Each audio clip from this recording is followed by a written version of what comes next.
Hello everyone, I'm Doug. Video production is a massive field where content can take on vastly different styles. Perhaps you want to produce an interview, or maybe you want to follow someone in order to document them for your next great film. You'd be surprised to learn that whether you're working on a corporate video or you're thrown into the unpredictable waters of documentary filmmaking, there are rules that need to be followed.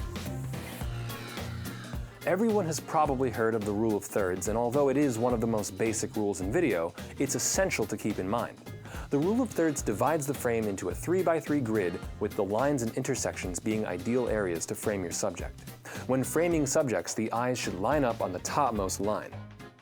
Framing your subject in the center is usually a poor choice and should only be used when intentionally trying to draw the viewer's attention to the center. Again, use the rule of thirds to shift your subject to the left or rightmost lines, keeping them off-center and looking in the opposite direction. It's important to use this leading space to determine which side your actor should be on.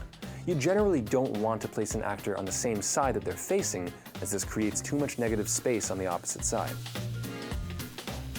One of the most important rules in establishing continuity between shots is the 180-degree rule. Imagine there's a line between two subjects who are speaking to each other. When filming opposite angles, the camera should never cross the line in order to film the other angle. The camera should only shoot from one side of the line in order to maintain continuity. If you put the camera on the opposite side, the characters will be looking in the wrong direction. Headroom is an amount of space given between an actor's head and the very top of the frame. You can have too much or too little. This rule is especially important in more corporate or documentary style video, but arguably a little more flexible in cinematic content. That said, it's still considered appropriate to give at least some room and not let your subject hit the very top of the frame. Of course, there are exceptions to this, such as the extreme close-up. The last thing we want to see in an image is a flat, boring frame.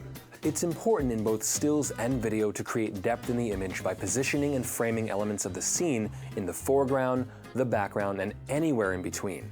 Distancing subjects from the background and allowing an actor to move through the frame rather than across it creates a greater sense of depth and makes for a much more interesting video. Lastly, there's that all-important lesson in life that rules are meant to be broken. Knowing how to break a rule allows you to convey scenes in different ways. But if you want to break a rule, make sure you understand why you want to do it and how it helps the scene. All it takes is a little planning. I'm Doug with B&H, and wait, where's the rest of me? Whether you're a hobbyist or a professional, B&H has the answers to your questions. Experience a world of technology at our New York City superstore. Connect with us online or give us a call. Our staff of experts is happy to help.